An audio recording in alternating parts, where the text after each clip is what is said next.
Astronautas, olha nós aqui de volta, retomando aos pouquinhos a nossa programação aqui no nosso canal Pensar Africanamente. Sejam todos muito bem-vindos, todas muito bem-vindas, todos muito bem-vindos a mais essa transmissão ao vivo do nosso Pensar Africanamente, essa nossa ferramenta de luta, essa nossa ferramenta de disputa de narrativa. Mais do que isso, ferramenta de afirmação da nossa história, da nossa cultura, das nossas tradições e ancestralidade. Vocês devem ter visto que nós havíamos divulgado uma pauta antes de ontem, que seria para hoje, depois adiamos e viemos com essa outra pauta aqui, não menos relevante, não menos importante, né? O lançamento do livro Dicionário das Relações Étnico-Raciais Contemporâneas, essa obra extremamente importante, organizada pela professora Flávia Rios, o professor Márcio André, o professor Alex Hatz, com verbetes diversos e várias contribuições, e que vem, obviamente, para nos ajudar nos nossos processos de organização do pensamento, do discurso, nesse nosso processo de lutas. Deixa eu cumprimentar o pessoal que chegou antes, o pessoal do Papo da Tarde, Leonardo Ângelo, dizendo já tem o livro. Agora, é um luxo poder ouvir os autores, muito bem. Francisco Gonçalves Filho, em tempos de explosão de casos de racismo, discriminação e preconceito, bem como de negacionismo e crenças do tipo em terra plana, um dicionário das relações étnico-raciais ajuda e muito. Edilene Pereira, ainda não tem o livro, é um grande privilégio poder conhecer o livro por meio dos autores. Gente, é o seguinte, vocês que já estão aí, vamos arrastar geral para cá. Nós estamos transmitindo no YouTube, estamos transmitindo no Facebook, Pensar Africanamente. Onde você estiver, já dá seu like, porque esse dedinho para cima aí nos fortalece diante do algoritmo. Quanto mais vocês interagirem, mais o algoritmo se convence que talvez as nossas pautas tenham relevância para que seja dada a devida visibilidade. Então, já dá seu like, pega o link, se estiver no YouTube, se estiver no Facebook, onde tiver. Bota nos seus grupos, nas suas redes sociais e avisa. Pensar Africanamente já está ao vivo, vem para cá. Vamos acompanhar, então, o lançamento do livro Dicionário das Relações Étnico-Raciais Contemporâneas. Adriano Coutinho, meu irmão aí da região metropolitana de Belém, da cidade de Ananindeua, seja bem-vindo. Daniela Moreira, Réa Silvia. Deixa eu cumprimentar a Cris Luiz, que está na moderação do chat. Muito obrigada, Cris. Ela dialoga aí com vocês no chat, se vocês tiverem alguma dúvida.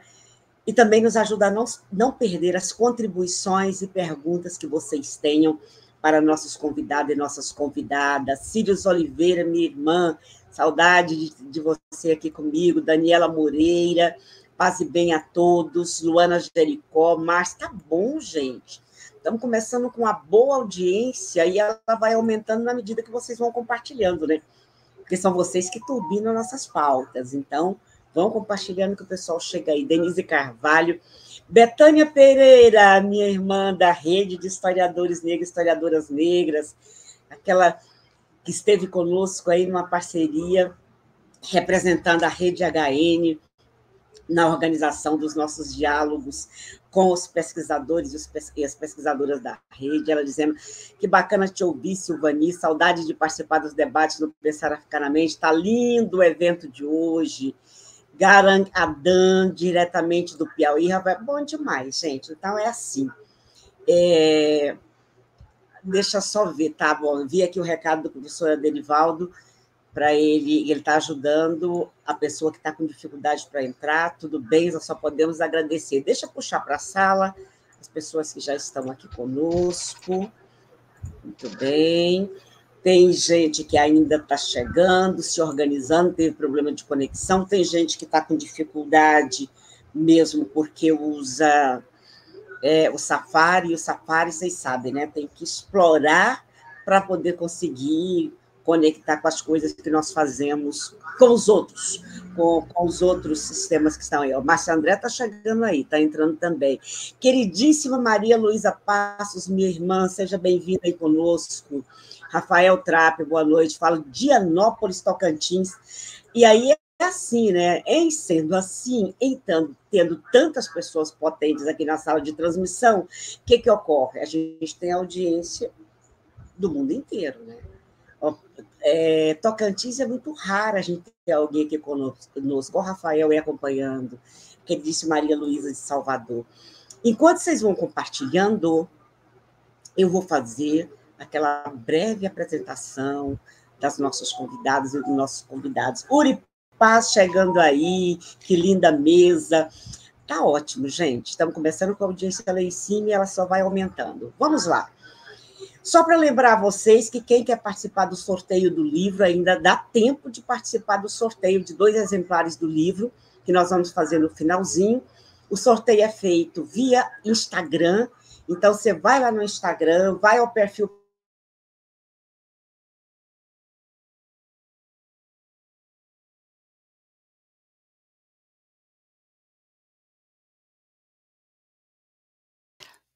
Acho que Silvani caiu, né? Ela caiu, Luciane, não? Acho que ela congelou. Ela congelou, não escuta. Então vamos seguir, né? Silvani teve essa questão de conexão, tá voltando? Voltou. A minha conexão também não está boa. É impressionante isso. Essa semana eu estou até falando em mudar de operadora, porque é isso. Você paga o melhor plano que te oferecem, dizem que você está garantida, mas depois eles não prestam o serviço que prometem. Então, a minha também anda muito ruim, já tenho pensado em mudar de internet. Mas vamos hoje do jeito que nós estamos aqui. Deixa eu fazer aquela breve, rápida, resumida apresentação das pessoas que vão participar do nosso diálogo de hoje. Vocês já conhecem, né, gente? Mas não custa a gente fazer aquela apresentação protocolar resumidíssima. Minha irmã Flávia Rios, socióloga, diretora do Instituto de Ciências Humanas e Filosofia da Universidade Federal Fluminense e do Afro-Sebrap.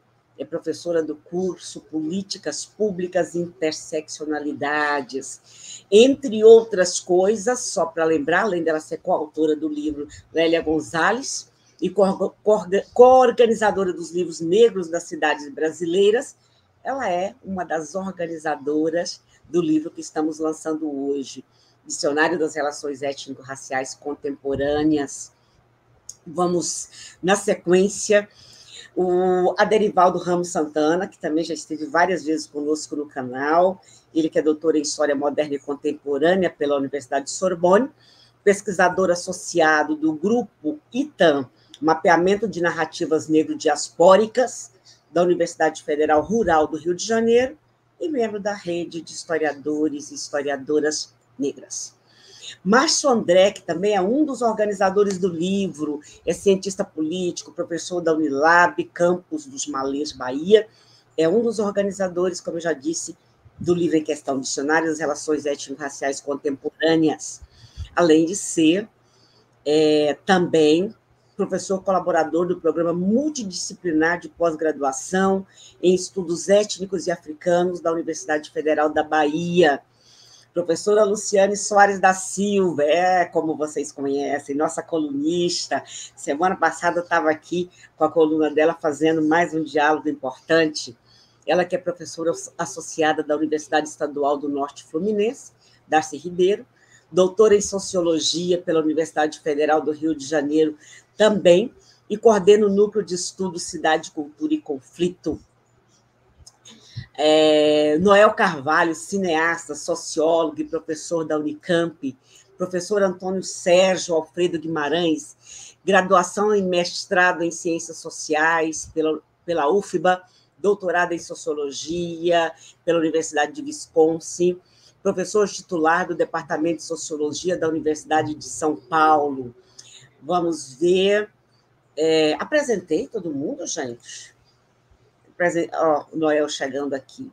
Apresentei todo mundo. Ainda falta entrar. Vamos ver quem é que está faltando entrar. Olha, muita gente reclamando que a internet está ruim, o Márcio André dizendo que não conseguiu até agora conectar, mas vamos ver. Ele entrando, ele traz sua contribuição. Muito bom, gente. Eu vou já passar para Flávia Rios, para que ela, como uma das organizadoras desse livro, nos traga aí um panorama do trabalho desenvolvido, do que vocês encontram nesse livro. Lembrando, você ainda pode participar do sorteio, hein? Daqui a pouco eu ponho aqui para vocês as regrinhas. Querida Flávia, bem-vinda, é contigo. Obrigada, obrigada. Olá a todo mundo que está nos assistindo, obrigada por vocês estarem aqui. E nossos autores, autoras, colaboradoras, Silvani, muito obrigada por você ter aberto esse espaço, Pensar Africanamente, para esse lançamento virtual, né, que na verdade é o primeiro lançamento virtual. E eu estou super feliz, meus colegas também estão tentando entrar, organizadores como o Márcio, André, mas dizer que aqui a ideia é que os nossos autores, autoras falem, porque eles que são realmente os protagonistas, né? Nós só fizemos um esforço de reunir muitas pessoas muito inteligentes, que sabiam muito sobre as temáticas que nós trouxemos para esse dicionário, que é um dicionário que foi gestado praticamente durante a pandemia, né? Durante a pandemia todo mundo teve muitas ideias e realizamos muitas coisas, e também é um jeito das ciências sociais se manifestarem diante de um contexto global, nacional, regional, mas também global, em relação ao avanço das extremas direitas, ao avanço dos conservadorismos, e também a se manifestar frente ao debate público das novas gerações que estão aí, né, ansiosas por conhecer os desenvolvimentos de conceitos, ideias, abordagens e temas relacionados à temática étnico-racial, que na verdade fala da maior parte da população brasileira, da maior parte da população latino-americana, na verdade da maior parte do mundo, né, das populações mundiais. Então esse dicionário ele tem uma característica muito boa, que foi isso, reunir gente realmente que estava ali disposta a escrever e conhecedora desse assunto, né, de vários assuntos que são abordados. Mas também é um jeito de atualizar esses temas, né, tem vários temas ali que nasceram há séculos, 3, 4, 5 séculos atrás, e que foram revisitados por especialistas e atualizados ao contexto contemporâneo. Termos que são completamente novos, que foram registrados pela primeira vez em língua portuguesa. Então, o dicionário ele tem essa riqueza, né? Mais de 70 autores envolvidos, diferentes partes do Brasil, majoritariamente, mas também gente da América Latina, brasileiros nos Estados Unidos, em outras partes do mundo, que colaboraram conosco. E antes de passar, já, Silvani, para os nossos autores, que são os protagonistas, as estrelas de hoje, olha aí meu filho dando tchau, né? Sempre tem, né? Quando tá quando tá ao vivo, você vê de tudo, né, gente? Como é que é o nome dele? É o Jorge, quem mais poderia ser senão o Jorge, Jorge, né? chega aí, Jorge. E aí eu queria dizer que esse dicionário é a primeira vez que brasileiros, né, fazem um dicionário das relações étnico-raciais para os brasileiros latino-americanos, mas para cá, né? A gente importa muito a literatura de dicionários, né, das relações étnico-raciais, e até nós, brasileiros, contribuímos muito com os dicionários internacionais, mas a gente tem poucas oportunidades como essa de produzir o nosso próprio, um dicionário, né, a partir também de temas que são mais fortes entre nós e com grupos sociais que tratam dessas temáticas ou vivem essas temáticas, né? E daí porque esse dicionário, embora ele tenha majoritariamente a presença afro-brasileira, negra, ele também conta com uma preocupação muito importante das populações indígenas, né, autorias indígenas, populações de pessoas judias, de origem judaica, pessoas de origens asiáticas, né, principalmente do leste asiático, do Japão, enfim, trazemos pessoas que tratam dessas temáticas, mas também de assuntos que elas conhecem bem na experiência, né, e é multidisciplinar, né, Silveni, como deve ser. São autores de diferentes áreas que se debruçaram sobre conceitos tão relevantes. Então, a gente vai ouvir, eu acho, agora, nossos autores, né, como que eles pensaram isso, esse convite, essa escrita, esse resultado que está aí nesses 53 verbetes que o dicionário traz. Tá certo. Eu acho que eu passo já para o Márcio André, porque ele também está como organizador, né? Pode ser nessa sequência, Flávia? Márcio André, eu sei que a sua conexão está tentando aí te passar uma rasteira, mas vamos ver se você consegue. Por favor, seja bem-vindo, é contigo. Então, muito boa noite, pessoal. Boa noite, Sivani. Boa noite, Antônio Sérgio. Boa noite, Luciene. Boa noite, Deri. Boa noite, Noel. Boa noite, Flávia. Minha parceira aí nessa construção junto com Alex Hatz, né? Enfim, Flávia já deu um grande resumo da experiência desse dicionário do ponto de vista da diversidade que ele tem, diversidade racial, étnica, evidentemente, né? Entre os autores e autoras, mas também da diversidade regional, mas, sobretudo, assim, o que mais importa, talvez, seja falar da diversidade dos verbetes, né? São muitos verbetes muito ricos, né? Claro que a gente, inicialmente, tinha uma expectativa até de produzir ainda mais do que a gente publicou, né? Mas isso significaria tratar também da gestão do tempo, né? Então, a gente preferiu ficar com esses 50 verbetes. Assim, para uma primeira edição, tá de bom tamanho, né? A gente está muito satisfeito com a experiência do dicionário. Esses autores e autoras aqui presentes, né? Claro que deram super contribuições, vamos falar um pouquinho, né? Um pouco de como foi a experiência deles e delas no dicionário, né? A gente tem várias pessoas, evidentemente. Então é isso, o dicionário está circulando, está sendo divulgado, acho que as pessoas estão tendo contato com essa obra, estão se dando conta de que, de fato, faltava no mercado editorial brasileiro assim, um dicionário que refletisse muito mais as nossas relações étnico-raciais, né? Tanto para dentro, assim dizer, ou seja, levando em consideração a nossa própria realidade, né? A nossa própria complexidade, mas também olhando um pouco assim, para fora, né? Ou então de conceitos que vêm de outras experiências, né? De sociedade, mas que aqui no Brasil também ganharam uma certa envergadura, né? E ao longo, enfim, dos últimos séculos, tem sido importante, né, no estudo das relações étnico-raciais. Então, assim, começa dessa maneira, louvando os autores, as autoras desse dicionário. Então, claro que a gente aqui é só uma amostra representativa, né, desse coletivo tão diverso de pessoas, tão cheio de experiências acadêmicas, e também do ativismo social, do ativismo político, né, no movimento negro, no movimento de mulheres, né, no movimento indígena e outros movimentos sociais. A gente conseguiu uma coisa também interessante que Flávia chamou a atenção, que era só destacar, que é isso, né, que é fazer um dicionário que contemplasse os diferentes grupos étnico-raciais, né?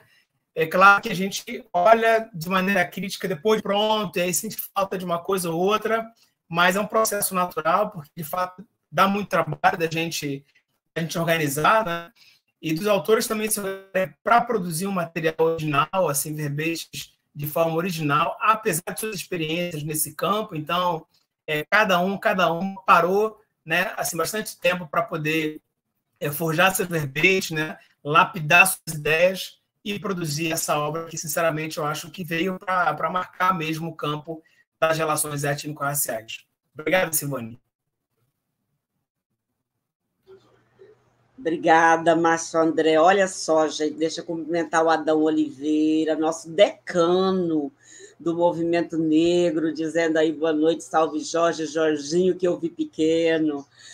Abraço, Flávia Rio e demais palestrantes, saudações de estar aqui no espaço da nossa youtubiana Silvani Euclênio. Oh, meu amigo, eu que fico sempre feliz quando você está aqui conosco. Tem mais gente chegando aí, Laura, Denise Teixeira, São João do Meriti, Rio de Janeiro. Quem chegou depois e não participou, ainda não interagiu lá no nosso Instagram para participar do sorteio do livro, dá um pulinho lá, Pensar Panafricanamente, interage lá, compartilha, marca as pessoas, que automaticamente vocês vão participar do sorteio daqui a pouquinho. Vamos lá, vamos começar então com o nosso querido Denis Santana. Vamos pensar 10 minutos para cada, né, Flavinha? Porque nós estamos em grande quantidade de pessoas hoje na sala, para que vocês possam falar um pouco do verbete que você traz no livro, da construção, das questões contemporâneas na construção desse verbete. E vamos começar com o Aderivaldo, que trabalhou afrocentrismo. Então, por favor, querido, bem-vindo de volta. Estava sentindo sua falta aqui no canal, viu? Por favor. Boa noite, Silvani. Muito obrigado por essa oportunidade. Queria aproveitar para agradecer também a Flávia Rios, o Márcio André, pelo convite de participar dessa obra, como o Márcio falou, que marca e vem para marcar realmente o campo. É um prazer também aqui estar com a Luciane, o Noel e o Antônio. E quero saudar também a Cris Luz, que está na moderação do nosso chat hoje. Então, gostaria de falar um pouquinho do convite que o Márcio me fez. Eu recuperei até uma colinha aqui que eu tinha feito na semana que ele me fez o convite, porque eu fiquei pensando, bom, Dicionário das Relações Étnico-Raciais. Aí me veio à cabeça que um primeiro projeto no sentido de compilar coleções de textos sobre o negro que eu lembrava era a Antologia do Negro Brasileiro, do Edson Carneiro, de 1950, né? Já no século passado. E que, depois desse texto, já um dicionário que me veio à cabeça foi o Dicionário da Escravidão Negra no Brasil, do Clóvis Moura, de 2004, né? Publicado póstumamente, inclusive. Teve o Dicionário da Escravidão da Liberdade, da Lilian Moritz Schwartz, e o do Flávio Gomes, que estão, inclusive, colaborando no nosso dicionário, se eu posso dizer assim, né? Que é de 2018.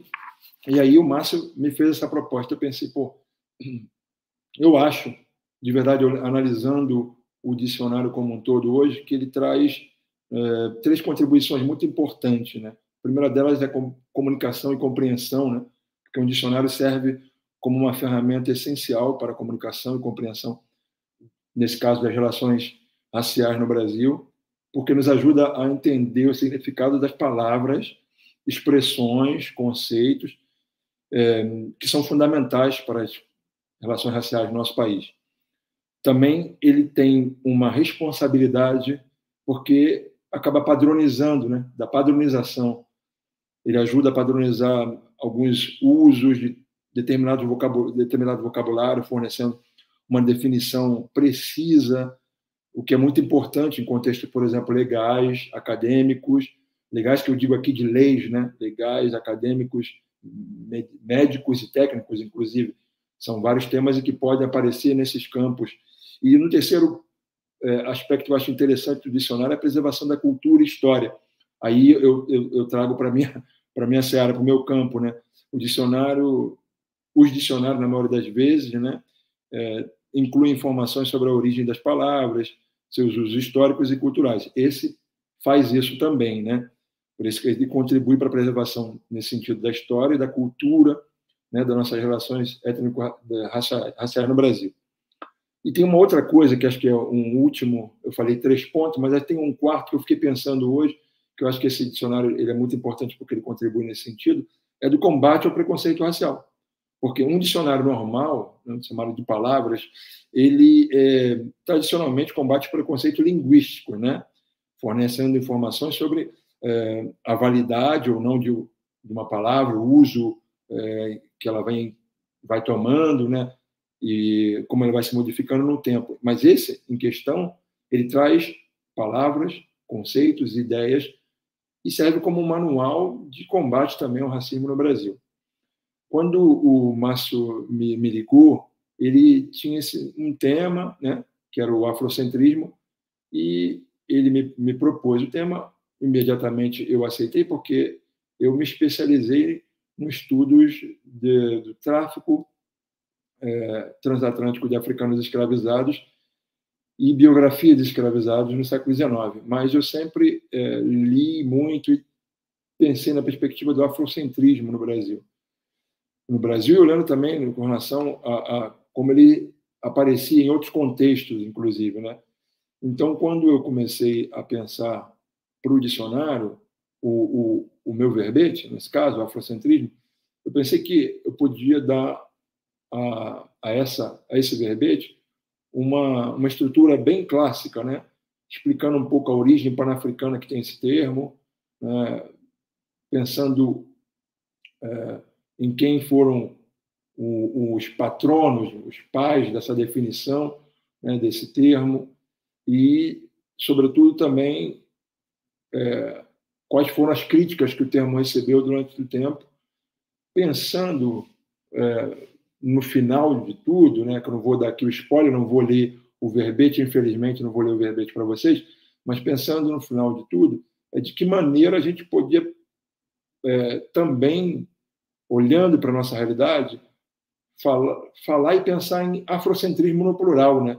Porque a realidade da qual o termo apareceu, que é a realidade norte-americana, ela difere muito da realidade brasileira, nesse sentido. O uso do conceito afrocentrismo nosso, ele está muito mais ligado com uma herança cultural, material brasileira, que ela corresponde à demografia do tráfico no Brasil. O Brasil foi o país que mais recebeu africanos deportados, né, africanos deportados para serem escravizados nas Américas, 46% do total de 12 milhões de pessoas. Então, era óbvio que esse termo, esse conceito no Brasil, ele teria uma outra configuração.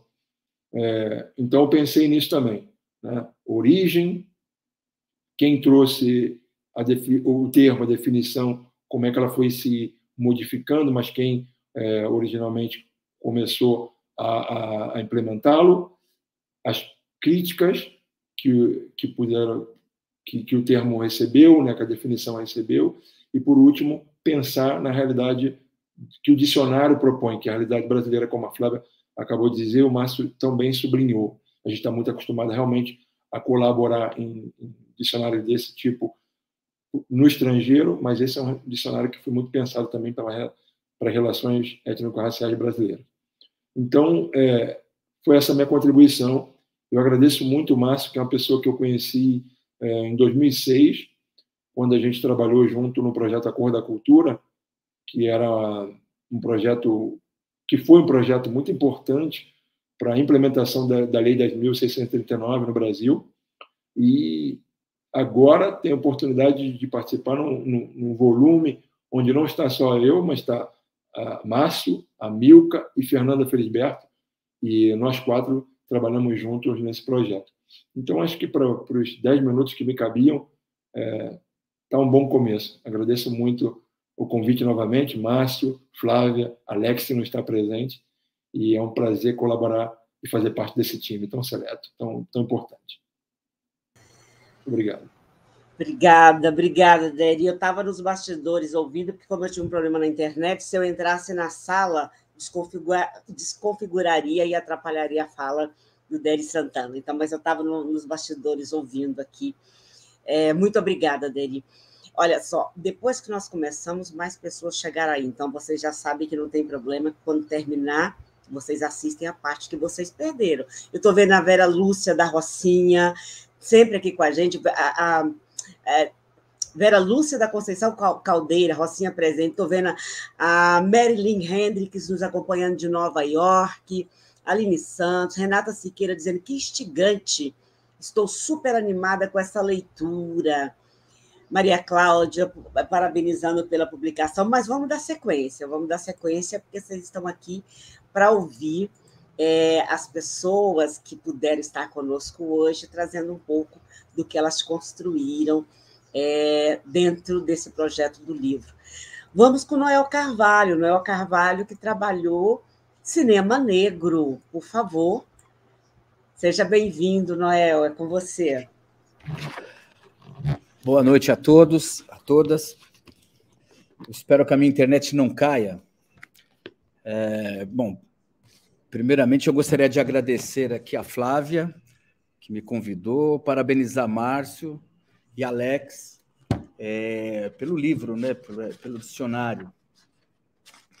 E eu gostaria, antes de falar do verbete do cinema negro, dizer da importância do dicionário no sentido de, retomando um pouco a fala do texto do Kabengele Munanga na orelha do dicionário, onde ele fala do modo como as palavras e os conceitos flutuam, né?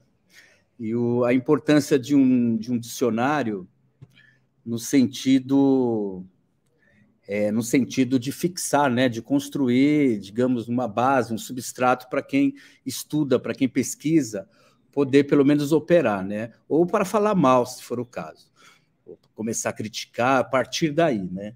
O fato é que nós não tínhamos isso. É muito importante ter um dicionário, porque nós que estamos na universidade pesquisando temas, relações raciais e cultura negra ou cultura brasileira, o que ocorre é que a gente estava, no caso da questão racial, a gente estava sempre atrás de uma bibliografia norte-americana, estadunidense, via de regra, né?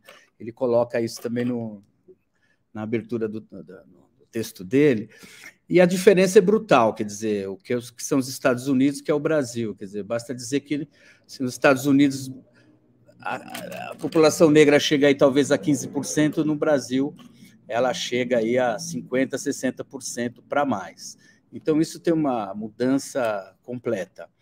Depois, um traço fundamental da cultura negra brasileira, que a cultura negra brasileira é a cultura brasileira, quer dizer, no sentido forte do termo, né? E o Antônio Sérgio está aqui, foi meu orientador de doutorado, ele me ensinou muito dessas coisas. Quer dizer, que a ideia do negro, a ideia do negro e a ideia do Brasil estão completamente alinhadas, né? Isso ficou muito claro, inclusive, nessa última eleição,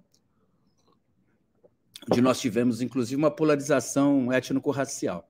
Então, tem um dicionário. O outro aspecto que me deixou muito contente de fazer parte do dicionário é que, de fato, ele vem numa onda de inovação na universidade que se deu com a entrada, a partir dos anos ali 90, mas mais assintosamente nos anos 2000, que foi a entrada dos negros, né, indígenas na universidade. Isso foi, do meu ponto de vista, uma espécie de renascimento negro, assim, de renascimento da cultura negra, quiçá da cultura brasileira. Porque eu fui recentemente, eu moro em Campinas agora, mas eu fui recentemente a uma livraria embaixo do edifício Copan, em São Paulo, e entrei assim para ver os livros. Só tinham livros sobre relações raciais, questões de gênero e sexualidade. E eu fiquei pensando, e uma quantidade enorme de editoras que vem publicando textos nessa chave. E eu fiquei pensando como foi que uma medida de política pública gerou destravou um setor da economia de editoração, né, no caso de livros e de revistas e de textos, fundamental, né, quer dizer, que destravou a economia efetivamente, o que é muito interessante de você pensar como uma política pública pode se desdobrar em outros avanços assim.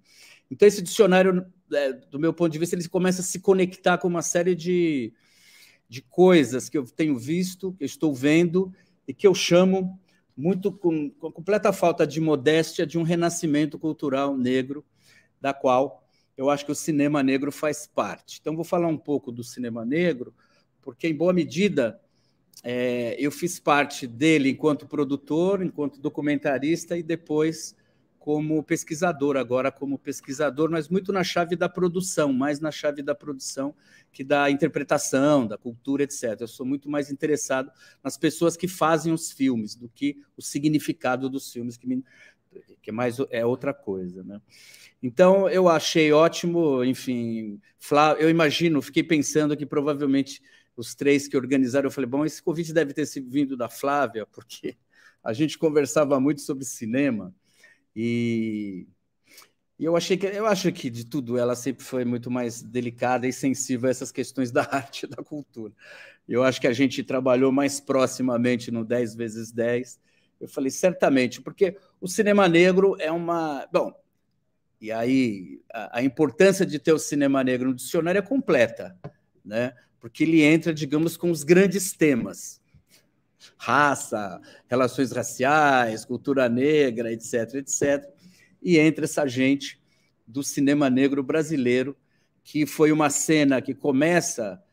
bom, na verdade, se você pegar o texto que eu escrevi, começa lá nos anos 60, mas o momento de formação de um cinema negro, nos termos como eu coloco em vários artigos, na minha tese, inclusive, doutorado, ele tem um momento muito específico, que é São Paulo, anos 90. Eu acho que é o momento que o cinema negro ganha um aspecto, digamos, acadêmico, porque ele deixa de ser só filme e as pessoas passam a se preocupar com a escrita sobre, né, com a reflexão sobre. Isso se dá na Universidade de São Paulo, ali pelos anos 90, um grupo de cineastas que cria a ideia de um cinema negro, recupera toda uma tradição que havia vinda do cinema novo, inclusive. Eu acredito, eu estou escrevendo agora uma livre docência, essa questão do cinema negro ela vem da chanchada, na verdade, mas essa é uma pesquisa em andamento de um diretor lá dos anos 40, chamado Cajado Filho. Mas a gente recupera isso no verbete, no cinema novo. O cinema novo, indubitavelmente, é o cinema negro, né? Começa lá na Bahia, inclusive, com Glauber Rocha, etc. E funda ali um grupo chamado Dogma Feijoada. Você tem depois o Manifesto do Recife, e, em seguida, as meninas que vão fazer um cinema negro. Isso está tudo no verbete, eu coloco isso bem detalhadamente, com texto, citação, etc. E depois eu falo de algo que talvez seja novo e interessante de pensar, quer dizer, que é uma perspectiva acadêmica que eu tenho vivenciado muito fortemente na Unicamp e tenho participado de muitas bancas sobre uma perspectiva que pensa o cinema negro. E aqui é importantíssima a ideia de cotas, eu retomo um pouco o começo da minha fala e também alinho isso com o dicionário, que é essa preocupação, essa entrada de jovens negros na universidade que passam a se pensar, a pensar a sua própria cultura, um pouco de fazer aquilo que o Antônio Sérgio coloca muito bem nos textos dele, que ele chama de modernidade negra.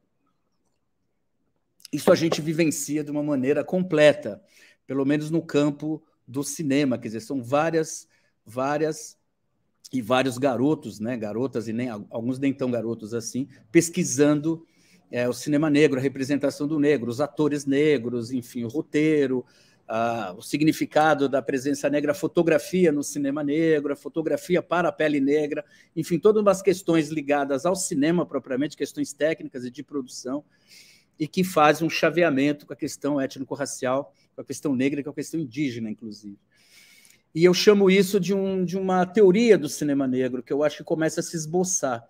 Eu coloco isso no texto, quer dizer, uma série de reflexões que vêm a partir da academia, a partir das pesquisas em São Paulo, Salvador e Rio de Janeiro, e que tem pensado essa questão. Então, eu consigo, no meu verbete, fazer um deslocamento entre um cinema negro, digamos, nativo, um cinema negro feito por realizadores e ativistas e formuladores de festivais, etc., e um cinema negro que começa a se desenhar na academia a partir da turma de cursos de cinema que foram abertos no governo Lula, isso foi muito importante, junto com as cotas étnico-raciais, e que, do meu ponto de vista, reconfigurou o campo da cultura e da cultura negra, pelo menos até onde eu consigo enxergar, e não apenas da cultura e da cultura negra, mas eu vejo que também alguns ramos da economia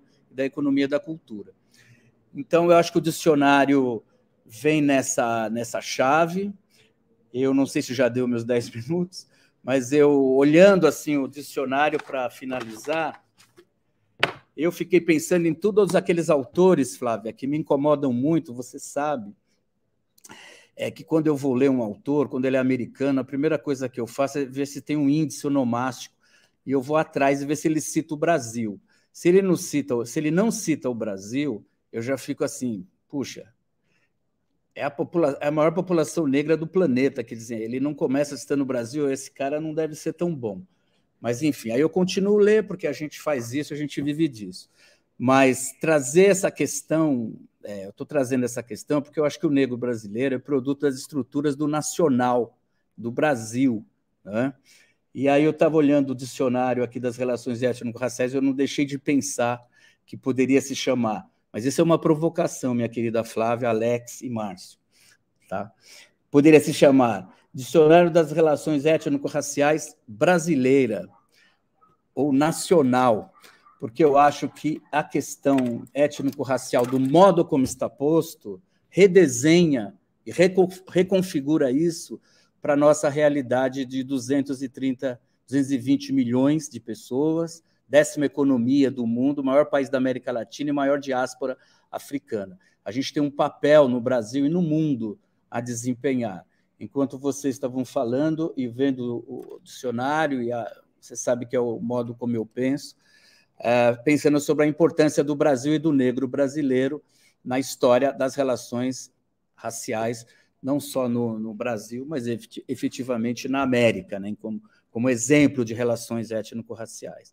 Então, acho que o dicionário vai muito nessa chave de pôr o Brasil e de trazer essas questões para construir uma linguagem brasileira, uma linguagem nacional para as relações étnico-raciais e é o negro brasileiro que tinha que fazer isso, cumprindo aquela máxima do guerreiro: o negro é povo, o negro é o nacional.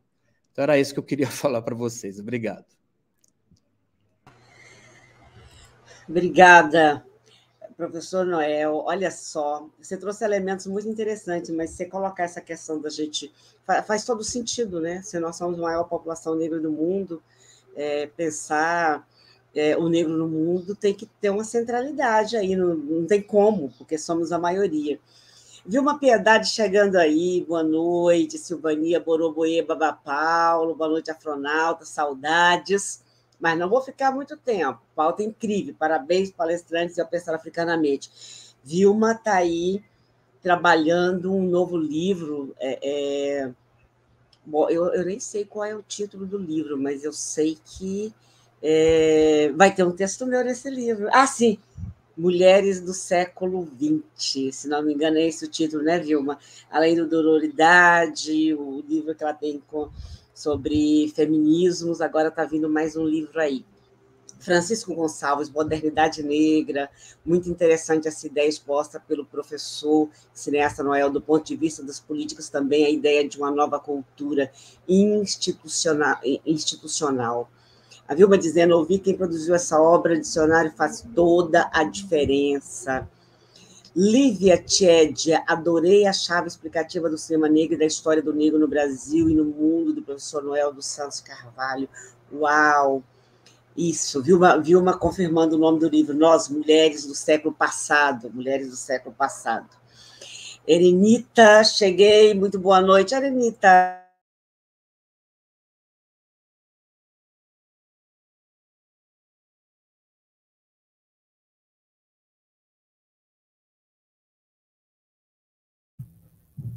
Acho que a Silvania travou. Foi isso? Não, nunca a nossa internet. A Silvani travou, né? Ela tá. Acho que ela não chega. A gente pode aproveitar, então, e fazer a sequência, né, das apresentações. Depois, ela chegando, retoma também. Eu acho que talvez agora o professor Antônio Sérgio Guimarães quer falar, que pode se apresentar o verbete dele, que é muito interessante, aí eu ultrapasso a fala para ele, e logo depois a gente, se Silvani não conseguir chegar, já passo para a Luciane para fechar a chave de ouro, né, Luciane? Então, vamos seguir com o professor Antônio Sérgio. Ela caiu aqui, foi. A gente segue. Bom, foi ótimo. É bom de falar depois também, porque a gente vai escutando, não é?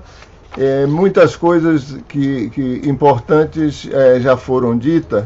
Tem que começar mesmo falando do dicionário, né? O dicionário é uma coisa que a Flávia falou da situação, né? Do momento em que veio o convite, que foi concebido o dicionário no meio daquela pandemia, não é? E eu me lembro, eu estava em Salvador, estava lá, aquela coisa, né, que todo mundo dizendo que velho ia morrer, não é isso? E a gente fechado, eu estava fechado lá, tal, veio esse convite, um convite assim que a primeira coisa que me chamou a atenção foi a ambição, né? Fazer um dicionário de relações étnico-raciais contemporâneas, né? Escrita por por brasileiros, por autores negros, eu fiquei assim, realmente para mim era, eu disse assim, realmente, se eu morrer eu já sei que tem uma coisa nova no mundo, né? Uma coisa que realmente inaugura. Eu acho que tem esse lado do dicionário, de inaugurar essa época, não só da gente escrever dicionários, mas esses dicionários de relações étnico-raciais, por pessoas como nós, como vocês estão vendo, tem muito mais, né, do que nossa amostra aqui é muito pequena, mas enfim, e ela me pediu para falar de escrever sobre raça, e é uma coisa muito interessante, porque é uma história muito longa, né? É uma história muito longa, o texto tinha que ser pequeno, não é? E vocês tinham que dar conta do surgimento, dessa ressignificação, na verdade, dessa palavra raça, no seio daquelas teorias racistas, né? As teorias racistas que na minha terra foram tão importantes, né? Na Faculdade de Medicina da Bahia, foram tão importantes para marcar a vida brasileira, né? Então, esse racismo que depois a gente começou a chamar de racismo científico, né? Porque não só a teoria das raças nasceu com essa ideia de cientificidade, com essa pretensão de cientificidade, mas de justificar realmente a inferioridade, né? Cultural, intelectual, comportamental de todos os não europeus, né? Em diferentes graus. É um conceito que tem uma história muito ruim, né, na humanidade, e ao mesmo tempo dá conta do fato de que esse conceito em torno de raça, a partir dele, os povos que vieram escravizados para as Américas, não é? Ressignificaram esse conceito e em torno dele organizaram toda uma luta de emancipação mesmo, né? De luta por direitos políticos, direitos de cidadania, não é? Então a tarefa realmente era... O dicionário era muito ambicioso e escrever também sobre isso também era um desafio, não é? E o que eu procurei fazer, na verdade, era dar conta por exemplo, de colocar a raça, num primeiro momento, como central no racismo, em todo o racismo ocidental, que se desenvolve a partir da Europa, não é? E muito importante, como nasce na Europa para subjugar e oprimir europeus também, não é? E é trazido para as Américas e levado para a África, para todos os lugares aonde os europeus conquistaram ou colonizaram ou estabeleceram relações de poder com esses estados fora da Europa. E mesmo dentro da Europa, como no caso dos irlandeses, dos poloneses, dos eslavos, certo? Então eu tinha que fazer isso num primeiro momento, né? E num segundo momento, dar conta justamente de como esse conceito foi totalmente ressignificado por uma figura, por exemplo, como o Du Bois nos Estados Unidos, né? Que pensou sociologicamente a raça como raça histórica, né? como parte, né? da humanidade, né? Quer dizer, na impossibilidade de apagar o nome, você ressignifica o nome, né?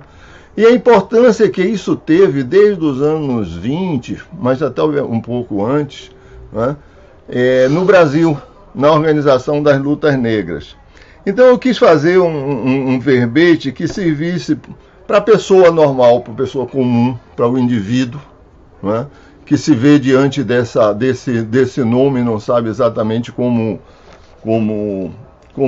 lidar com ele, porque vai encontrar pessoas que dizem, mas raça não existe, e outros que dizem justamente o contrário, né? Mas a raça é tudo, se você não reconhece sua raça, você não consegue se reconhecer no mundo, né? Então, como é que essa pessoa comum... eu quero que ela leia e entenda um pouco essa história. E, ao mesmo tempo, servir ao ativista, né, que também vai se defender, diz, você está sendo racista ao avesso. Né? Ou no Marx, me diz assim, você está sendo um racista antirracista, como dizia um filósofo francês muito lido no Brasil, quando eu era adolescente, o Jean-Paul Sartre, né, que falava do racismo antirracista, para se referir a organizações negras que cultivavam a consciência de raça. Não é? Então, servisse também para essas pessoas, que pudesse servir para os cientistas sociais, como eu, como antropólogos, etc., que trabalham só no presente. Né? Às vezes, o presente nem é o presente, é a sua localidade, é o seu... E, ao mesmo tempo, serviço aos historiadores. Né? Porque eu me lembro de ter tido muitos e muitos alunos de história, né, que vinham para meus cursos justamente porque eles estavam pesquisando, seja o período pós-abolicionista, seja o período colonial, e principalmente o período colonial, e saíam desanimados do meu curso, né, porque minha visão de raça era muito, digamos assim, pós-holocausto, certo? Então, era Hannah Arendt, era Foucault, quer dizer, a ideia de raça como algo construído naquela época do imperialismo, do avanço, certo? E eles falavam assim, mas na colônia, eu disse, não, na colônia vocês não podem usar raça, você tem que trabalhar com qualidade, tem que trabalhar com os termos nativos da época, né? E isso foi me instigando muito. Né? Eu tenho um amigo irmão, que é o João Reis, que eu me lembro quando eu escrevi meu primeiro livro, Racismo Antirracismo, ele me disse, mas ele me chama de Tonhão, né? Tonhão, mas você não pegou também um outro lado, né? E as pessoas negras que se definem como raça? Aquilo ficou também na minha cabeça. Eu disse, na história você tem que pensar de um modo um pouco diferente. Né? E eu tive a sorte, eu estava na Bahia nessa época, muito ligado ao pessoal da história também, da história social, da UFBA, né? Onde tem um grupo de trabalho sobre escravidão e invenção da liberdade, que é um grupo muito vivo de ideias, né? De discussões, etc. Então eu tinha que escrever também para historiadores, não só para quem está pensando no presente, mas quem está pensando no passado. Né? Então eu acho que eu procurei dar conta desse desafio, certo? Eu acho que era muito abrangente, muito complexo, certo? Mas eu espero ter dado uma resposta que, ao mesmo tempo, com uma linguagem simples, sirva, digamos assim, a tantos usos, porque a raça tem muitos usos. Né? E eu volto a repetir, o principal delas é que ela tem um uso no racismo e tem um uso no antirracismo. Certo? Ela tem um uso no presente e tem um uso no passado. Certo? Ela, às vezes, pode significar somente traços fenotípicos.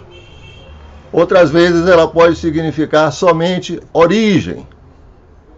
Tá? Então se pode definir judeu como raça, africano como raça, certo? Asiático como raça. Então eu quis escrever justamente de uma maneira que não fosse complicada, mas que desse conta dessa complexidade do termo. Era isso. Obrigada, professor Antônio. Uma questão que você colocou aí, que eu fiquei pensando quando você falava, né? Esse poder que a gente teve também de ressignificar palavras, é algo muito impressionante. a despeito de muitas vezes não termos em mãos as grandes... a grande mídia, não termos em mãos as instituições educacionais e como a gente foi competente nesse processo de ressignificação de diversos termos, né? Deixa eu ver, Beth Ruth está aí nos acompanhando, dizendo interessante colocar em discussão essa noção de raça, com a Aníbal Quijano, eu não sei de que país que a Beth escreveu aqui em espanhol, Graça da Cruz aí presente, Vilma citando as reflexões do Mbembe, que ele substitui, usa cor ao invés de usar raça. Eu sou de uma geração de movimento negro que participou da ressignificação do termo raça, participou da ressignificação do termo negro, e aí estou deixando para quem vem fazer outras construções, né? Vamos lá. E aí, partindo agora, a professora Luciane Soares, o verbete preconceito racial. Se vocês tiverem alguma pergunta para os nossos convidados, para as nossas convidadas, está na hora, viu, gente, de vocês colocarem, que aí a gente volta já com a nossa segunda rodada, que é uma rodada mais curtinha, mais rápida, dialogando com as perguntas de vocês. A da Oliveira dizendo: o professor Noel fez a fala e lembrou a centralidade vista no pensamento de Luiz Gama, ao pensar sobre o futuro da nação sem abrir mão da identidade afro e sem pedir licença à branquitude. Gostei. Por favor, professora Luciane Soares, bem-vinda, não como colunista, mas como convidada, por favor. É engraçado quando você não está nesse lugar da colunista, porque eu estou aqui hoje um pouquinho nervosa pela responsabilidade. Agradecer a Flávia, ao Márcio, ao Alex. O professor Antônio Sérgio é uma referência mais importante do que ele sabe, né, no meu mestrado, mas muita gente deve dizer isso a ele o tempo todo, porque é a partir do trabalho que ele escreve sobre formas de xingamento que eu escrevo todo o meu mestrado no Rio Grande do Sul. Então, eu busquei no verbete preconceito racial fazer a demarcação, primeiramente, com a forma, obviamente, da construção, da distinção do conceito de raça, da forma como ele é trabalhado nos Estados Unidos e no Brasil, e, particularmente, como gaúcha, eu tentei pensar aquilo que o Carlos Rasenbalg nos fala nos escritos, que são as micropesquisas. E aí foi um trabalho difícil, porque você pensar em um interacionismo simbólico que diz que no Rio Grande do Sul eu sou morena, no Rio de Janeiro eu sofro menos racismo, e na Bahia eu tenho outra relação.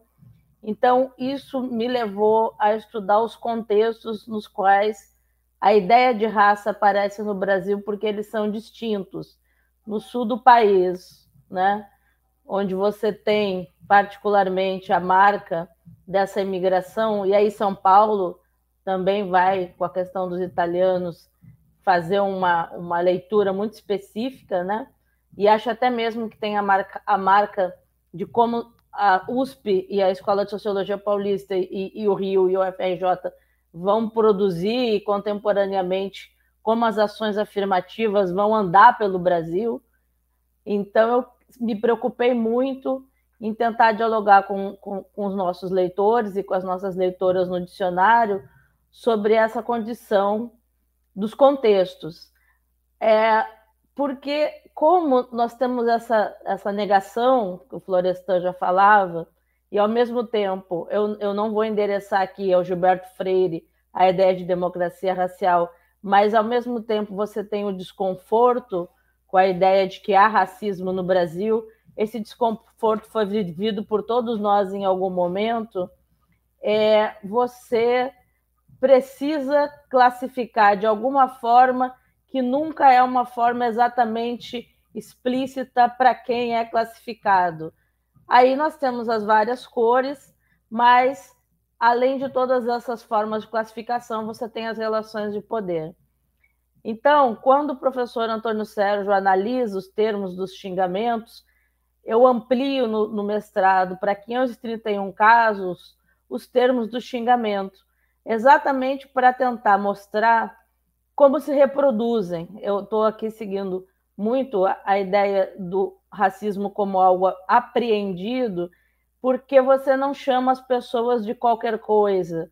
O exemplo que a gente já discutiu aqui do futebol, eu acho que ele é muito eloquente para quem está nos ouvindo, que o macaco, que é um uso muito comum, que remete à ideia do animal, e que está na minha dissertação, mas que eu pago esse tributo ao professor Antônio Sérgio, ele pretende colocar uma ideia de animalidade, mas também existe muito uso do termo voltar para a senzala ou para o seu lugar.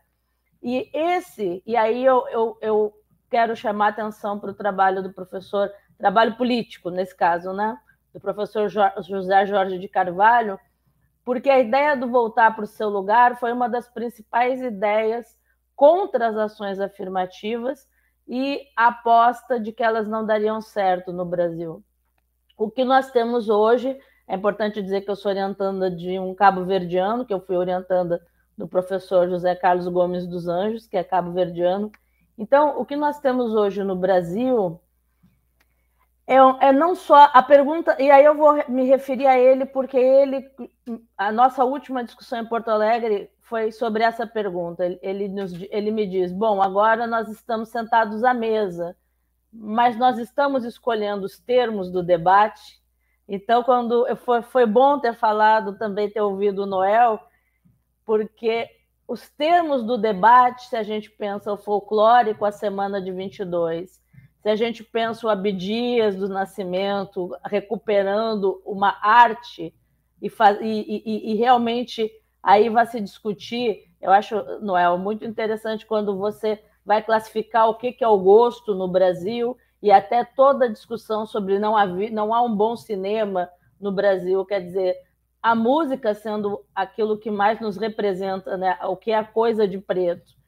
Então, é difícil você definir o preconceito racial em um país com tantos deslizamentos de classe e raça, porque no Rio de Janeiro, ele não vai lembrar da Unpox, que eu saí reluzente porque ele disse que achou que o texto era bom, mas no Rio de Janeiro, os moradores de favela não problematizam a raça, e sim o território.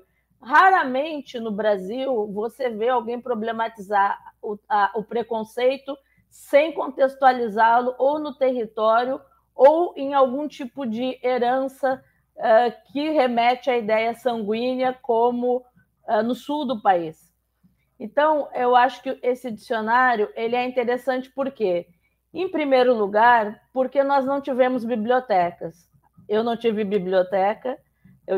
Eu tive uma biblioteca que era aquela Barça, né, os livros genéricos, mas eu acho que muitos que estão aqui na nossa plateia não tiveram biblioteca. Em segundo lugar, a escrita é uma forma de poder muito forte, mas também em uma cultura oral, que é a cultura brasileira, que por um século as rezadeiras, as mães de santo, nos curaram através de oralidade, de benzer com a voz. Então, a entrada, e agora eu acho que a entrada dos povos originários na universidade, a escrita para nós, e não é à toa que a gente tem a civil law e não a common law, a escrita, o direito e a medicina sempre foram armas de dominação. Por isso que há muitos anos eu me interessei por estudar a questão racial dentro do direito. Exatamente porque o doutorzinho da pequena cidade era alguém que sabia escrever. E as pessoas que se emocionaram tanto com o Central do Brasil, que, aliás, não sei se hoje existe, mas existiu durante muito tempo esse serviço real, eram pessoas que não sabiam ler nem escrever no Brasil. E nós ainda temos no interior do Brasil um número de pessoas não alfabetizadas que não é desconsiderável. Portanto, quando você fala em preconceito racial no Brasil, além de você criar grandes problemas para que as pessoas assumam a existência, elas sempre contextualizam dizendo que você não é tão preto quanto alguém que essa pessoa conhece, e sempre há uma comparação com o Sul ou o Sudeste, o que eu acho que Noel tocou nas últimas eleições, de fato, não nas últimas. 2018 já teve uma marca do preconceito contra o nordestino. E isso eu acho muito importante, porque o nordestino também está em São Paulo, ainda que nem sempre ele tenha. A gente teve algumas questões de voto, mas não é esse o tema. Então, eu queria fechar minha fala dizendo que a nossa dificuldade de pensar se somos negros ou não, muito talvez em uma comparação com os Estados Unidos ou com a África do Sul, faz com que parte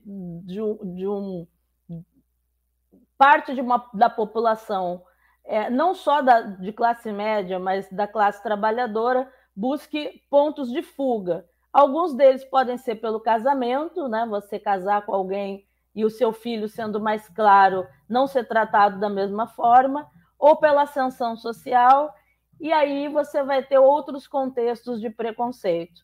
Eu acho isso muito interessante, porque me leva a exercitar o que eu gosto de fazer, que é o trabalho de campo.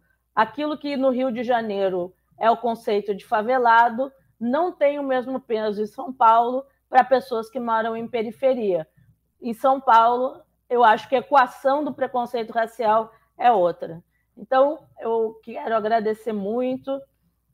Não é um exercício fácil, e quando você relê o verbete, você não gosta, a ideia é que você reescreveria ele todo de outra forma, mas eu acho que o exercício e a ambição de fazê-lo mostra exatamente o lugar das ações afirmativas. Como eu entro em 93 na URGS, eu não entrei pelas ações afirmativas, mas quando em 2001 a questão começa a dividir as universidades, aí você vê as cenas mais dantescas de pessoas que choram, de pessoas que negam o fato de serem racistas, e agora nós passamos, para terminar minha fala, para essa ideia de classificação de quem é ou não, e isso é uma questão muito séria, né, da heteroidentificação, porque nós estamos formando os doutores e as doutoras, nós estamos formando novas pessoas para novos pensamentos e novos objetos,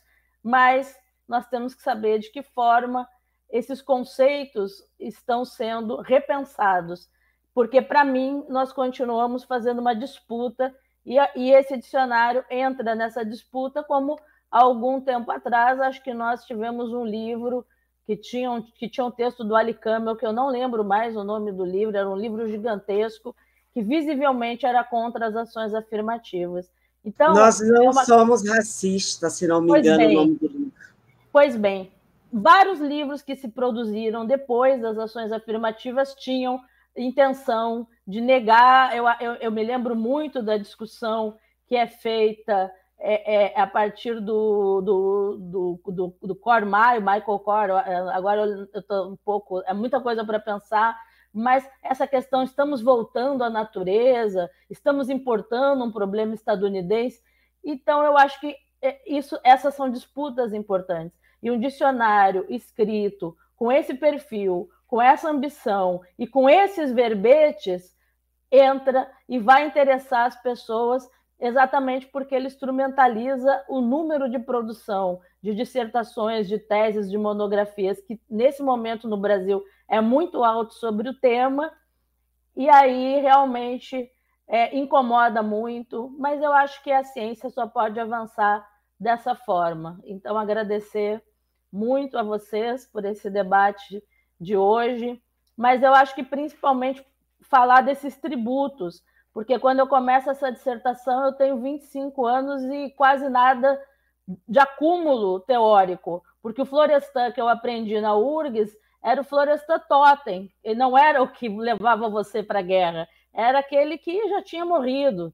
E agora a gente retoma autores na sua potência e não autores de uma forma, não no seu positivismo. Eu acho que é isso que eu queria falar, para a gente poder também dar espaço aos demais. Obrigada, professora Luciane, muito obrigada. Professora Elisa Larquim Nascimento chegando aí para acompanhar, bem-vinda, muito obrigada. Renata Siqueira dizendo, maravilhoso, Luciana, quero muito ler seu verbete e conhecer sua pesquisa. Elis Rosa, sempre desejamos mudar o que escrevemos, porque a língua é viva, os conceitos, verbetes fomentam problematizações e reflexões. A Vilma lembrando, Roland Barthes, que coloca a questão da língua como a língua é a arena da luta de classes e da luta racial também, com certeza, não há dúvida. Professora Elisa parabenizando pela iniciativa do lançamento, parabenizando aos autores, às autoras, editores, organizadores. Lembrando, gente, que é pela editora Perspectiva que foi lançado, e eu compartilhei com vocês aí o link para que vocês possam adquirir o livro, embora esteja, pelo que eu percebi, em todas as plataformas que vende livros, pelo que eu pesquisei, mas compartilhei com vocês aí o link da editora Perspectiva, que tem sido uma parceira sempre nossa aqui, sempre que tem alguma atividade, especialmente do IPAfro, com livros publicados pela editora Perspectiva, eles sempre oferecem algum exemplar para sorteio. Então, compartilhei com vocês aí o link da editora. Percebendo que vocês não têm perguntas, não tem problema, a gente tem mais, eu tenho certeza que nossos convidados, nossas convidadas têm mais o que dizer para vocês. Nós estamos indo para a nossa segunda rodada e já organizando também o sorteio dos livros, a gente já encerrou.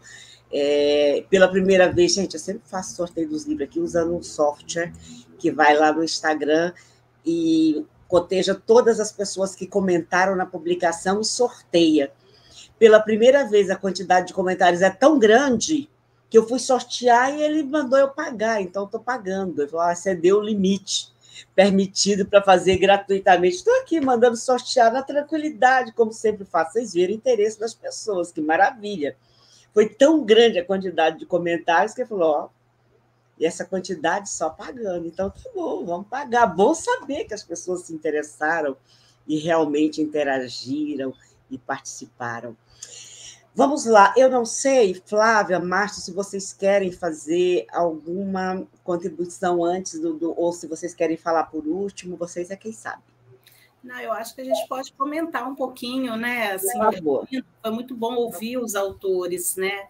As autoras, eu acho que foi bacana. Só que primeiro queria fazer um grande registro aqui, que eu vi que você disse que Elisa Larquim Nascimento, né, está na plateia, nos assistindo no auditório, e aí eu quero afirmar, né, que ela também é nossa autora, tá? Ela está no dicionário, ela escreveu um verbete sobre afrocentricidade e quilombismo, um verbete duplo, né, em chave dupla, com muita originalidade, um dos verbetes, um dos primeiros verbetes, e aí eu acho, Silvânia, que a gente depois vai ter que ter uma segunda rodada, né? Como você viu, tem tantos autores, e certamente, por exemplo, aqui os sociólogos meio que dominaram, e historiadores, e cineastas, enfim, mas numa próxima, talvez os filósofos, né? Esses conceitos também mais enraizados numa teoria, né? Enfim, de ordem filosófica, né? Enfim.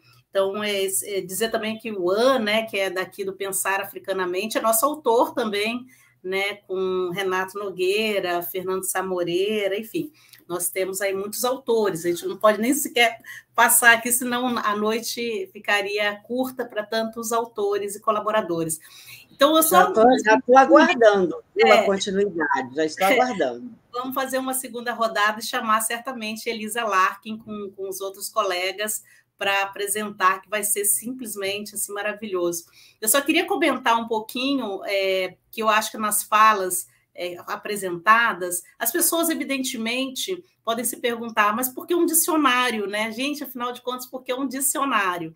Eu gosto de pensar que o dicionário ele pode ser como uma fotografia ou um grande mapa também de um tempo, e ele registra conceitos que tenham uma história própria, mas não só uma definição, mais de uma definição. Às vezes a gente não pode parar para ler 30, 40 artigos para ir buscar um caminho, né, de um termo, porque é disso que se trata, né? Cada verbete ele tem uma história longa, e cada verbete tem muitos debates por trás dele. Então, o esforço de cada autor, em dupla, em trio, individualmente, em escrever em 6 páginas, em 7 páginas, em poucas páginas, tendo que usar uma biblioteca para usar o termo que a Luciane usou, né? O dicionário, para você escrever um verbete, você tem que ler praticamente uma biblioteca. E foi isso que cada uma dessas pessoas fizeram ao longo das suas vidas e gastaram um tempinho dela para escrever um verbete e resumir para a gente de maneira crítica, né? Original, isso é muito importante, o Márcio registrou isso. Os textos são absolutamente originais, vocês não vão encontrar esses textos em outros lugares, os autores escrevendo em outros lugares, certamente eles escreveram, mas ou usaram muito outras abordagens, enfim, né? O verbete ele tem uma característica própria, ele não é fácil de ser escrito. Aliás, nós aprendemos muito mais a fazer artigos de 20, 30 páginas, e quando a gente se depara a escrever 7 páginas, as pessoas ficam, nossa, mas o tema é muita coisa, como que eu faço isso em 7 páginas, 5 páginas? Dá um desespero, é muito difícil mesmo, é um exercício assim, incrível. Eu quando estava produzindo esse dicionário com os colegas, eu lembro que eu fiz 2 disciplinas e que eu pedi aos meus alunos que eles escrevessem como trabalho de final de curso verbetes. Nossa, foi a disciplina mais difícil, porque, afinal de contas, eles estavam tão acostumados a escrever trabalhos finais, artigos mais longos, que escrever um verbete, ter que definir, né, é um exercício muito grande, né? Você não só define, mas você define num debate com autores, com referência bibliográfica, né, com história, com exemplos. Então, é um esforço intelectual muito grande, eu gostaria de registrar isso, é um esforço intelectual muito grande, e é um esforço intelectual que só pode ser feito por aqueles e aquelas que estão absolutamente mergulhados nos temas que eles escreveram sobre. Então, você não pode estar um ano, 2 anos lidando com um certo tema, você tem que estar pelo menos mais de uma década trabalhando com esse tema. E é disso, né? Esses autores que escreveram esses verbetes, eles estão há muitos anos lidando com essa temática, seja teoricamente, seja empiricamente, ou os dois, né? Num debate complexo e, para finalizar, num debate que quer, de fato, retratar a nossa realidade, né? Quer retratar a nossa experiência. Então, são essas contribuições que eu penso que a gente dá, seja no sentido de que a temática étnico-racial tem que partir de nós como país no mundo, né, dada a nossa centralidade, mas também mostrando a diversidade que há entre nós, né? Então, é nacional, mas é nacional nisso que a Luciane chamou a atenção. É o Rio Grande do Sul, é o Goiás, é a Bahia, é Pernambuco, enfim, é São Paulo, é Rio, enfim, são essas diferenças, né, que vão do Amazonas, que passam por Santa Catarina, que também tem verbete sobre branquitude, né? Então, enfim, esse esforço nosso de contemplar diferentes perspectivas também, e regionalidades, sensibilidades regionais, né? E é isso, não sei se Márcio, os colegas, talvez, certamente queiram falar alguma coisa a mais. Então, teria um comentário mais conciso para fazer, então, gostei muito da sua fala agora, né, para dar conta dessa complexidade de modo geral. Assim, quando a gente começou a construir o dicionário, né, pensar as pessoas para poder escrever os verbetes, né, pensar os próprios verbetes, na verdade, a gente não tinha noção do que seria esse resultado, né, esse produto final, né? E acho agora curioso, assim, pegar o dicionário, né, folhear, né, porque a gente teve que ler e reler cada verbete, né, dar feedback também para os autores e autoras, né, em relação a algumas coisas, porque é isso que Flávia, né, acabou de chamar a atenção. Assim, produzir um verbete é muito diferente de fazer um artigo comum, né? Porque você tem que condensar muita informação em poucas palavras, né? Em poucas páginas, na verdade. Isso foi uma dificuldade, né? Tanto que a gente recebeu alguns verbetes que tinham mais cara de artigo, a gente, né, dialogou com os autores e autoras até ficar do jeito que a gente precisava que ficasse, né? Então, esse é um processo. Aí, ouvindo também, assim, os colegas aqui, né, com base nas suas experiências, enfim, e na produção de cada verbete, a gente tem uma pequena noção, já que são muitos mais autores e autoras, do quanto esse trabalho é rico, né? Porque a gente geralmente tem contato com o texto, né? Mas quando a gente ouve as pessoas, na verdade, assim, os próprios conceitos e os verbetes têm uma história para contar, evidentemente, né? Que é uma história intelectual, é uma história longa da formação mesmo nossa, né? Nos vários campos do conhecimento, né? E o quanto também certos verbetes estão muito dentro da nossa experiência no ativismo negro ou indígena, né, ou judaico, enfim, né, assim, o quanto isso está comunicando, né, a partir da nossa identidade no tempo, né, no tempo presente ou até no tempo histórico. Isso que eu queria chamar a atenção também nesse processo. Assim, é muito significativo, né, porque realmente, assim, eu não tinha noção de como ficaria, né, o dicionário ao fim e ao cabo, né? A gente só se dava conta do trabalho que era, várias reuniões, vários debates, né, para poder formatar a ideia, né? Assim, felizmente a gente teve uma parceria muito boa, assim, né, de muita sinergia, né? E produziu assim uma obra realmente que eu acho que vai marcar um certo tempo, porque a gente tem tanto que produzir ainda no caso brasileiro, e claro que assim, os intelectuais que aqui estão, né, já são referências, evidentemente. Assim, né, gostei muito da fala da Luciane nesse sentido, né? Assim, quem de nós não leu Antônio César de Guimarães, por exemplo, no nosso processo formativo, né? Então a gente leu, releu, assim como outros tantos autores e autoras do campo das relações raciais. E agora estamos nós aqui contribuindo, né, para esse campo, deixando enfim, nosso contributo para que esses estudos se desenvolvam, né, para que a gente possa realmente marcar um novo Brasil, assim, né, que é diferente do Brasil de então. É isso, gente. Muito bem, obrigada. Eu estou compartilhando com vocês aí, eu compartilhei o link para as organizações que quiserem se inscrever para o processo de seleção do CNP, do Conselho Nacional de Igualdade Racial. Não só se inscrever para participar do Conselho, mas você pode se inscrever para votar nas organizações que quiserem participar do Conselho. Compartilhei com vocês o link da editora Perspectiva e vou compartilhar agora, vou pedir aqui para fazer o primeiro sorteio. Vamos ver aqui, na hora, adorei, aprendi isso com a Duda do IPA, a quem agradeço imensamente. Primeiro sorteado, Márcia Helena, primeira ganhadora, deixa eu pegar aqui, para a gente anotar, viu, Flavinha? Para depois a gente ter como fazer contato com a pessoa. Peraí, primeira ganhadora, Márcia Helena, foi feito, vamos à segunda... ou segundo, vamos ver aqui, é rapidíssimo, gente, só um minutinho aí que foi segundo, tá aí que eu vi no chat, Olivia Tiede, o nome aqui, pronto, foram 2 livros sorteados, já temos aí a sorteada, a gente faz contato com vocês aí via Instagram, muito obrigada a todo mundo que interagiu lá, porque vocês nos ajudaram, obviamente, a interagir lá, a divulgar também o nosso diálogo de hoje.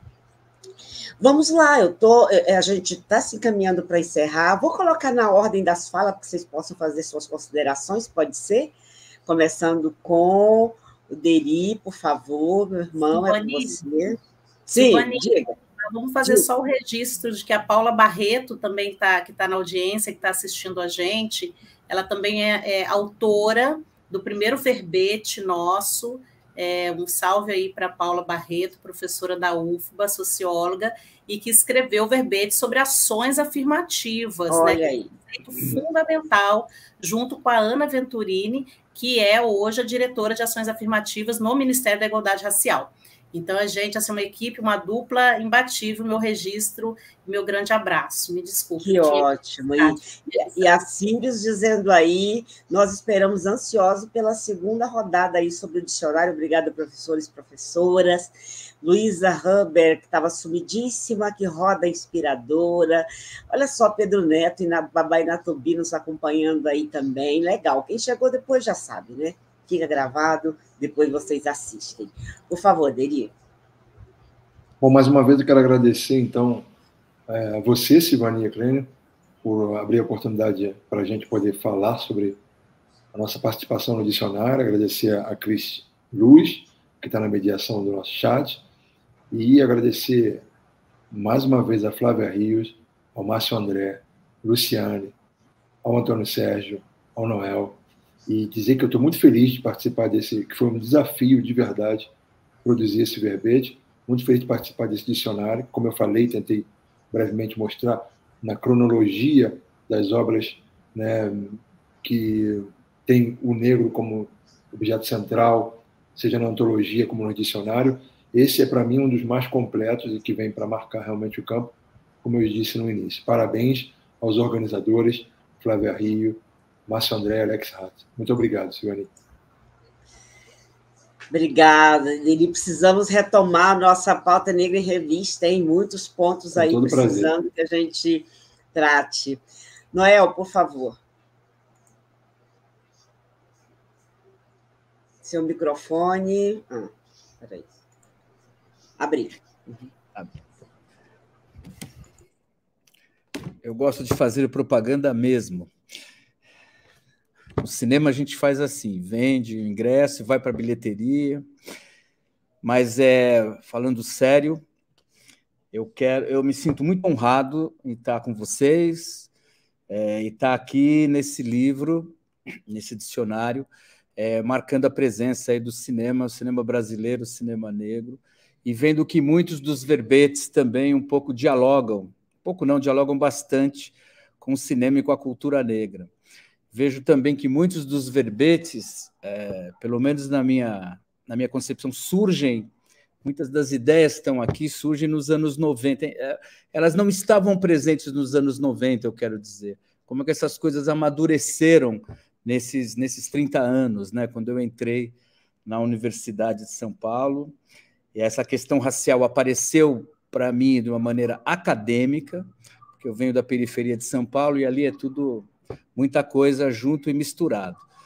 Mas quando eu vou para a universidade, isso toma outra configuração e essas ideias vão aparecendo e elas agora no dicionário elas aparecem prontas. É muito, muito engraçado, muito interessante ver isso, que é uma geração, na verdade, que chega a um lugar de poder, a um lugar de simbolização, de escrever, de pôr, de fazer livros, etc., retomando aquilo que eu falo assim de uma maneira um pouco pretensiosa de um renascimento cultural negro, que eu acredito mesmo, eu até escrevi um pouco sobre isso, e publicaram. Eu queria também aqui, estava vendo o chat, eu queria mandar um grande abraço para uma moça que está aqui, que é a Márcia Guena, que estudou comigo na USP lá nos anos 90, ela é uma moça, e estamos aqui, Márcia, um grande beijo para você, viu? Entre em contato para a gente, quando eu for à Bahia, a gente se encontrar por lá. Então é isso, gente. O cinema negro está aí no dicionário. Flávio, agradeço a todos vocês, agradeço aos colegas que tiveram aqui e me deram a honra de participar dessa mesa e participar desse dicionário que já vai entrar na bibliografia dos meus cursos. Obrigado. Obrigada, Noel. Eu estava aqui respondendo a Márcia Guena perguntando, a pessoa sorteada não foi Márcia Guena? Se o seu perfil no Instagram for Márcia Helena, sim, são duas pessoas sorteadas, perfil @LiviaTied e @Márcia Helena com H no final. Muito bom. Seguindo aí, então, professor Antônio, por gentileza. Olha, realmente eu tenho que voltar a agradecer a Alex, a Márcio, a Flávia, pela organização dessa obra, né, desse dicionário. E a você, Silvane, né, por essa condução. Pô, fantástico, viu? Fiquei seu fã, viu? Fantástico mesmo. Sua condução, você é linda. Aprendi muito, Luciane. Pô, ó, grande aula, viu? Gostei. Eu fico sempre muito contente de ouvir o Noel, né? Porque Noel, Flávia, nós tivemos parte de nossas vidas juntas ali na USP durante muito tempo, né? Uma interação realmente fantástica, me fez outra pessoa. Então, quando eu vejo vocês falarem, eu fico sempre emocionado. E o Berivaldo, né, que tá agora já no dia seguinte, né? Então a gente está aqui na quinta, ele já está na sexta, né? Ele já está na sexta-feira aí, né? Ótimo ter te ouvido. E a todos que nos acompanham, vi Paulo aqui, vi Elisa. Elisa tem tempo que eu não vejo. E tanta gente, né? Vi também que Lídia foi sorteada, é isso? Eu estou ligando as pessoas certas. Lídia Tiede, que fez doutorado na Unicamp, é isso? Exatamente, perfil @Lídia Tiede. Realmente, que sorte dessa mulher, nunca vi coisa assim. Pô, bom, para vocês todos, vamos ler. Eu fiquei até entusiasmado para ler esse verbete um por um, certo? Tomar como lição de casa, cada dia acordar e ler pelo menos um ou dois, né? E aprender um pouco mais. É isso aí, gente. Obrigada, professor. Uma honra muito grande receber o senhor aqui. O Marcelo Percival está dizendo, numa segunda rodada já teremos lida a leitura e irá enriquecer com perguntas. Muito bom. Professora Luciane, por gentileza. Bom, está até difícil depois de ter ouvido a fala do Antônio sobre... Antônio, que é o nome do meu pai também, um caminhoneiro do Brasil, né? Minha mãe estava aqui, deve estar aqui. Então, eu sou o laboratório ambulante, né? Quer dizer, bisneta de alemães. Minha avó se apaixona por um sambista, a Silvani já conhece essa história, e aí alguém que sempre fica entre dois mundos, né?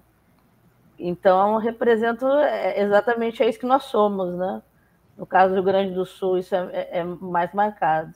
Mas eu vou só fazer uma demarcação. Quando a gente cresce vendo os filmes estadunidenses, você sempre vê aquele Charles Bronson, né? Ele sempre tem uma questão no gueto estadunidense, né? Que o Vacan vai trabalhar, mas que tem base interessante na Escola de Chicago, sobre termos como delinquência, subcultura, esses termos que a gente tem que discutir no Brasil, né? Porque chega aqui uma ideia de gangue que é muito específica nos Estados Unidos. Então, percebam como os conceitos criam mundos, né? Os conceitos, eles criam, eles fazem coisas, as palavras fazem coisas. É difícil explicar por que a gente deve fazer um dicionário.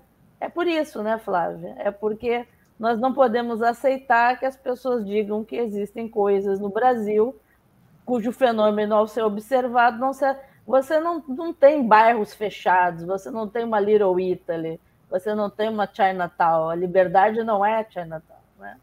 Então, a Escola de Chicago queria gerir um problema de criminalidade que a gente quer gerir no Rio de Janeiro em relação às favelas, né? Mas as favelas do Rio de Janeiro não enfrentam um problema que é o PCC em São Paulo. Mas isso parece que eu não estou falando de preconceito racial, eu estou falando exatamente de preconceito racial, porque todos os mortos são da mesma cor, né? Então, por mais que você tenha uma parte pobre em São Paulo, que não é desprezível de brancos, os não brancos, e eu gosto também quando o Carlos Rosenbaum usa os não brancos para se referir a todos aqueles que são filhos, né, de misturas raciais, como a gente conhece no Brasil. Então, o Estado no Brasil também tem que produzir um tipo de controle social. E é muito curioso, porque Brasil e Estados Unidos têm uma mesma distribuição de massa carcerária. O perfil dos presos é o mesmo, embora a realidade dos países tenha diferenças. Eu busco, na minha comunicação, dizer para as pessoas coisas comuns que elas assistem no seu cotidiano, mas que elas talvez acabem formando uma ideia do negro como alguém ligado à criminalidade, à favela, como uma área que deve sofrer chacinas, como a gente sofre no Rio de Janeiro constantemente, e essa aceitação vem dessa questão cultural. Então, novamente, quando o Noel fala de fazer o nosso trabalho e a ideia do nacional, quando ele faz essa acho que uma contribuição, né? Eu não uso o termo provocação, que eu acho ele um pouco, não gosto de termos assim, mas uma contribuição é porque nós temos que mudar uma série de conceitos da forma epistemológica de olhar a favela, por exemplo. E eu acho que a gente herdou muito, ao menos aqui pelo Museu Nacional, a Escola de Chicago, na sua forma de pensar o território, que é uma forma de pensar a função dos grupos sociais. O cearense é assim, o baiano é assim, o pernambucano... E aí você coloca as pessoas dentro de cápsulas. Nós estamos aqui entrando na universidade para que universalmente a gente possa construir ciência. Universalmente, eu falo, é construir com as universidades fora do Brasil, com África, com Latinoamérica, com Cuba, é construir não na Europa apenas, né? Que também eu não tenho nenhum problema, porque eu acho que isso não é aí que está a questão. Então, mas é só para que a gente possa entender um pouco, para quem conhece os trabalhos da Escola de Chicago, qual é o problema que existe na relação do controle social, particularmente no pós-abolição nos dois países, com histórias diferentes que não dá tempo de contar agora, mas a gente já discutiu no canal a lei de terras, enfim, e o que isso causa no Brasil, e a gente continua criminalizando o MST, que aqui em Campos nós temos 10 assentamentos do MST e tantos outros quilombos, que é uma questão complexa sobre território, raça e religião. Agradecer muito, agradecer a minha irmã Flávia, Márcio André, muito obrigada, Antônio Sérgio, o Deri, que já está aí na sexta-feira, e o Noel, que espero poder visitá-lo na Unicamp, porque acho que eu tenho umas coisas para conversar que eu acho que a gente tem que continuar. Silvani, enfim, que eu quase não vejo, né? Já estou pensando no nosso próximo mês. Não estarei com vocês dia 27, mas mandem energia boa, porque é dia de Cosme e Damião, e ficarei mais velha. Tive que perguntar ao meu pai, semana passada, que idade estava fazendo. Estou chocada ao descobrir que estou perto de uma idade muito maior que eu achei que eu tinha passado. Depois da pandemia, eu parei de contar. Eu nem vou contar mais, mas meu pai conta tudo. Ele disse que eu tenho que aceitar. Eu não vou contar mais para ninguém, mas é dia de aniversário, vocês mandem um axé lá para mim. Eu queria saber se é lançamento ou caruru de lançamento, como é, 27? Gente, eu estou aqui no meio de 2 eleições aqui na UENF, porque, tipo, eu e Flávia, a gente se mete furada. Eu não sei qual, é uma competição para ver em qual das duas se mete mais bronca. Mas é isso, tá certo, né, Silvani? Você nos ensina que a gente tem que enfrentar e ocupar os espaços. Como você também ocupa e é a nossa maestra, a gente se mete nessas furadas, então vai ter festa. Eu não sei como é que vai ter festa. É isso, e é assim que a gente vai ocupando os espaços e temos realmente que ocupar. Gente, a Marilyn, que nos acompanha lá de Nova York, está perguntando se vai ter uma edição eletrônica. O livro vai sair em e-book? Já tem, Silvani, já tem. Tem já forma eletrônica, física, em todas. Tá, eu até olhei lá no site da editora. Tem sim, tá? Tá bom, tá certo. Então já tem, viu, Marilyn? Já é possível você adquirir. Pela Amazon, por várias outras. Uhum. Tá certo, tá certo. Muito bom, e vamos nos organizar para fazer, então, a segunda rodada, não é isso, Flávia? Vamos pensar o dia, pensar as pessoas. Gente, muitíssimo obrigada. Obrigada, inclusive, que vocês foram de uma generosidade imensa. Nós começamos a articular esse diálogo ontem, e aqui estamos nós hoje, não é, fazendo as coisas acontecerem como devem acontecer. Então, muito obrigada a cada um e a cada uma de vocês. Em falar em construir com a África, que nós teremos sábado, às 15 horas, o professor Paulo Gamba, que é de Angola, virá com 2 convidadas, também angolanas, discutindo o tema MAFA, o Holocausto Africano no Pensamento Político de Marimba Anne. Então, ainda não está programado aí, mas amanhã já vai estar programado aí para vocês já dar o like, para vocês nos ajudarem no processo de divulgação.